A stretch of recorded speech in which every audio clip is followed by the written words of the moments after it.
This is the Convene podcast. My name is Maggie, digital media editor.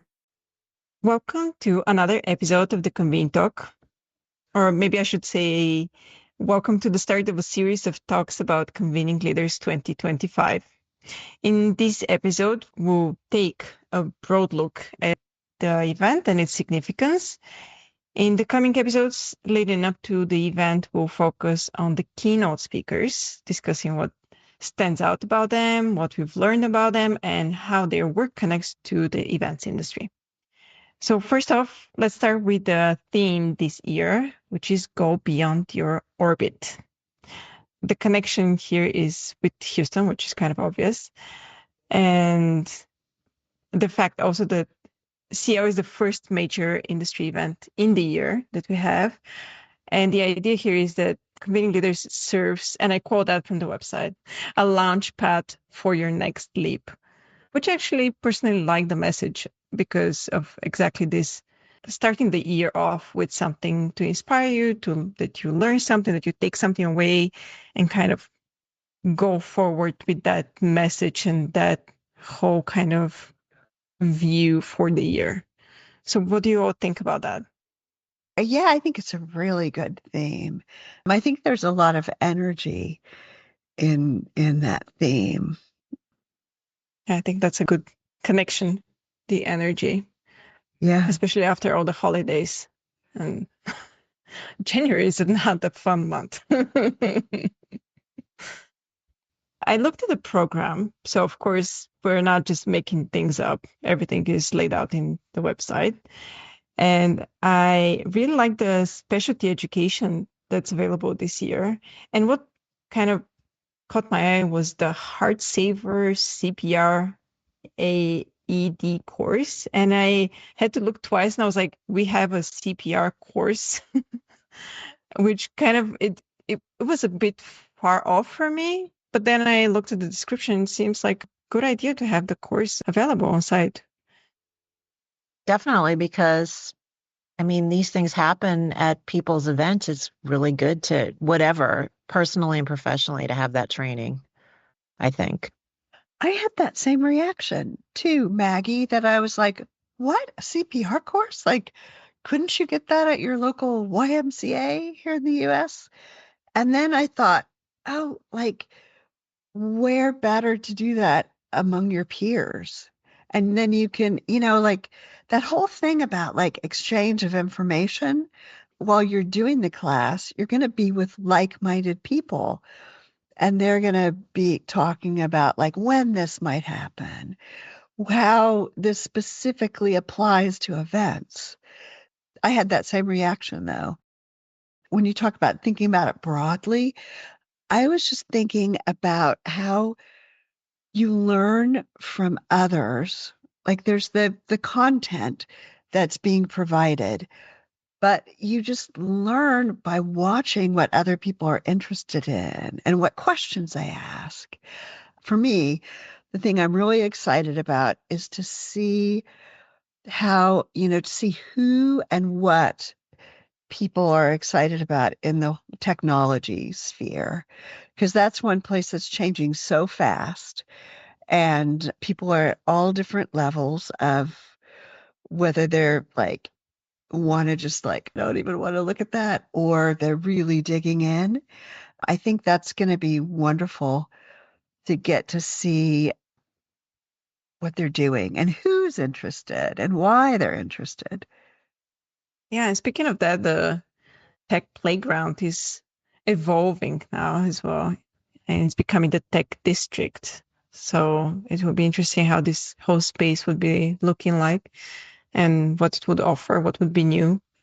And connected to that, on day one, which is called the launch, there will be Spark Labs, and it will be a lab focused on AI for events. And the other learning lab that sounds very interesting and is actually connected to our December issue is From Event Trends to Essential Truths Designing for Belonging. So the word belonging there stood out for me because the December cover story will be also speaking about the topic. I'm just going to say that my experience at Convening Leaders is like definitely personifies belonging. It always feels like a class reunion almost. So people are so happy to see each other. You know, you always have to struggle with the new people to make sure that they also feel like they belong there and they're part of the experience, but you definitely see people reconnecting. And I think it's the first industry event of the year that something that PCMA puts its hat on. It's like we're the first industry event of the year where people can see each other once again. I'm looking forward to going. It was the first last year was this year, 2024 was the first Convening Leaders I missed in the whole time I've been at PCMA, so the first time in 21 years. So I am looking forward to seeing what's new after 2 years. Unlike Barbara, I'm interested in the human skills stuff more than the tech stuff. I think I had a wonderful conversation with Alex Carter, she's the Columbia Law School professor who's doing a PCMA Business School 2 sessions on negotiation.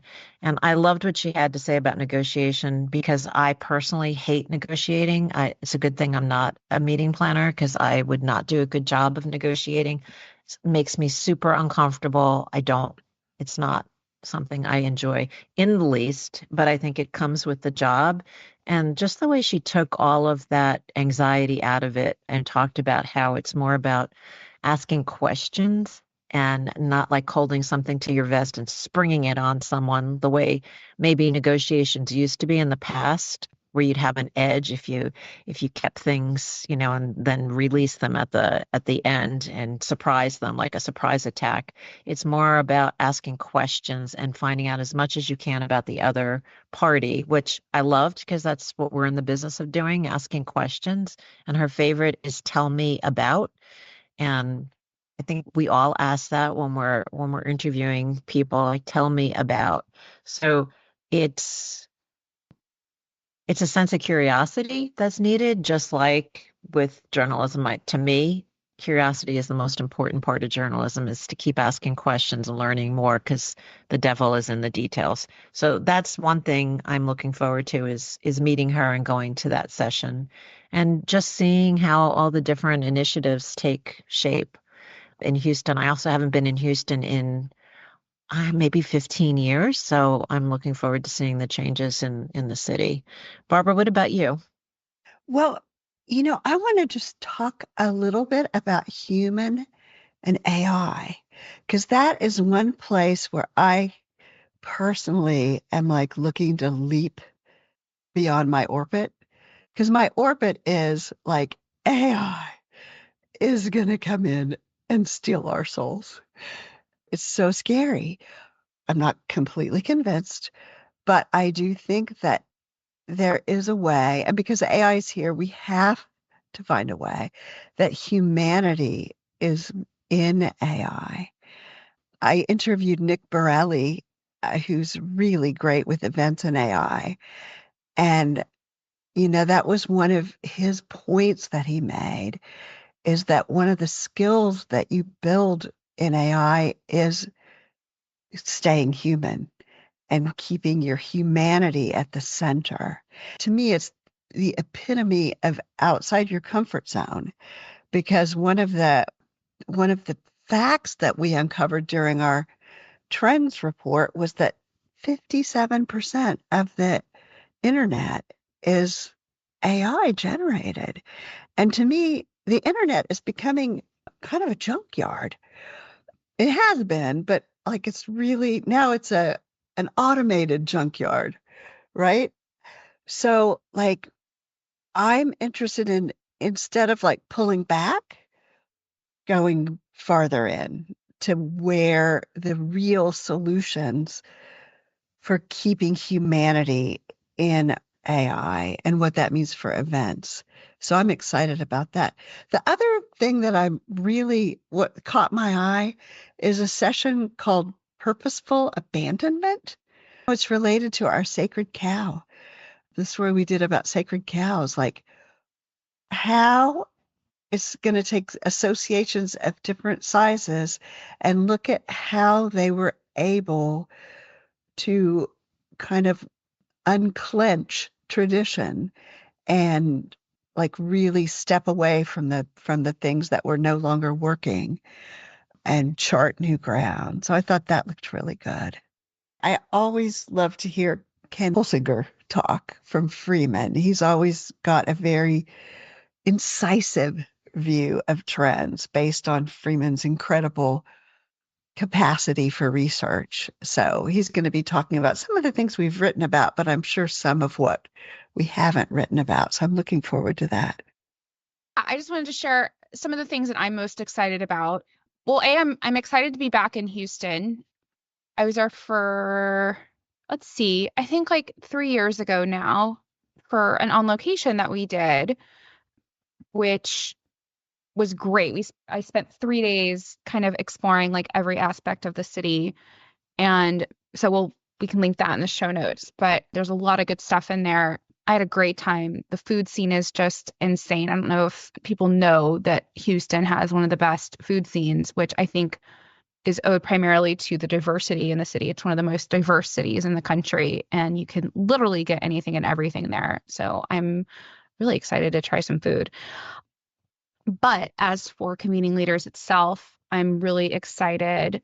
Well, for Scott Galloway, I enjoy his podcast, and I'm very interested and curious to see what he's going to share when it comes to trends for 2025. And then I noticed a couple of sessions about a topic that I wrote about recently that I find interesting, which is generational stereotypes. There's a session on Tuesday that is titled Forget Generational Stereotypes and Design Events That Align with Human Values, which I love. That's something that I touched on in a previous story. So I'm very curious to see what he shares. And then there's another session later that day that talks about breaking generational barriers for stellar communication. So that sounds really interesting too. So there's a lot of great sessions. I'm also really excited to see what Houston does for the opening party that's happening on Discovery Green. I thought it was really cool how they refer to it as their front yard, because it's this, for people who don't know Houston and haven't been, Discovery Green is a giant green space that connects the convention center to other surrounding buildings, including the hotels and office spaces, but a lot of restaurants and fun things to do too. It has a really great public art program. So it's a really beautiful green space. So I'm really curious to see how they kind of integrate that into the experience. You know that Discovery Green was built in connection with the Project for Public Spaces, which is this wonderful nonprofit that talks about placemaking. And I think that was the first feature I ever wrote for Convene, was interviewing the founder of Project for Public Spaces. But the whole idea was, and I feel like it's something that has just caught on everywhere now, is that, green space, cities like built green space to give people access to nature. But what they found was that people needed reasons to congregate. They needed like cluster points. They needed coffee kiosks. They needed places where they could, like, music was played. Just, places where they could sit down and play games with each other. So that, and that really, I think, has a definite connection with event design. That, if you're just thinking logistically about where you're going to put your sessions and where you're going to, what rooms have the capacity to fit what number of people, you're missing all this opportunity to design space to help people connect in the ways that they want to, which kind of goes back to our belonging story, that, people have such a hunger to belong. But if you're walking down a hall and you don't give people a reason to stop and talk to each other, or if people need a quiet space, if you don't give them a quiet space, like a low key place where they can kind of recalibrate what they need, they're going to go back to their hotel rooms or they're just going to keep on walking. So I think I think that's something that has really come a long way in our industry where people understand about designing for connection environmentally as well as like what people have to say to each other.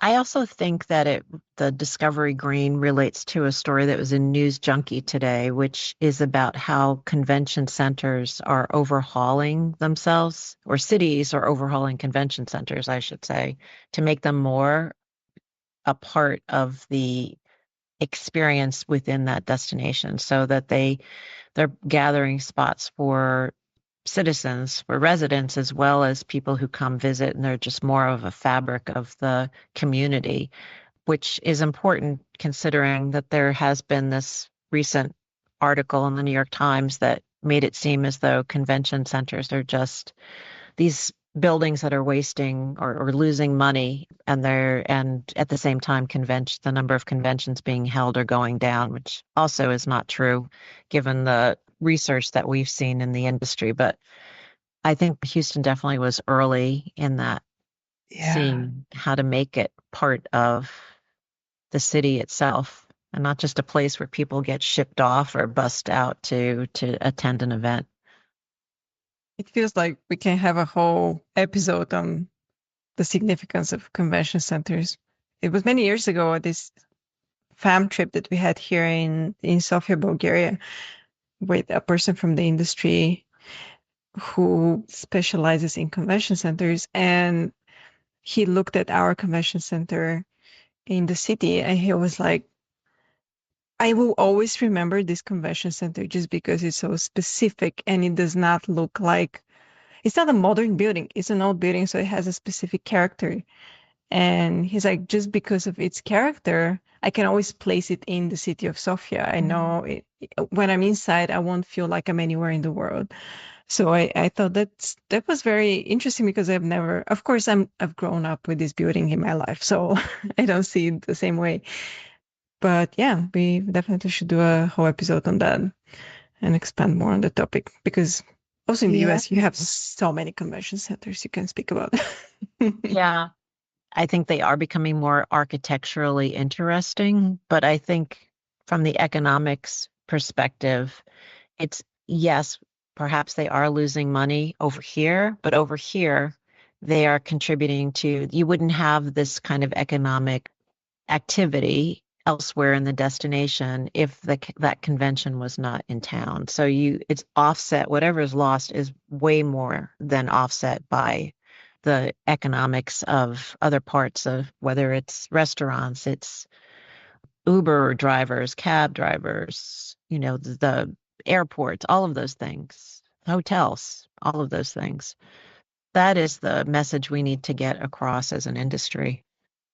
I wish Casey was here because she could say, I think she probably would have the statistic on the top of her head because she wrote about hotels, but she wrote about leisure and business trips combined. And there was some really remarkable statistic about how many itineraries that were leisure started with a meeting, that the meeting is the reason for the business travel. And then the travel then is extended in the city, which kind of speaks to how, convention centers can introduce people to cities. I think we went really beyond our orbit of just speaking about convening leaders and went into other directions, which I think is great. And Houston, I'm sure, is very happy to have the event. I'm excited about Houston. Sounds like a fun city to visit. Anything else that we should add or just wrap up with that? Okay. Next episode, we'll be starting our keynotes, which is exciting. Well, thank you all. Thanks, Maggie. Thanks, Maggie. As usual, you'll find all the links in the show notes. If you enjoyed this episode, do give us a 5-star review and subscribe wherever you listen to podcasts. For more industry insights, visit pcma.org/convene. Stay inspired, keep inspiring, and until next time.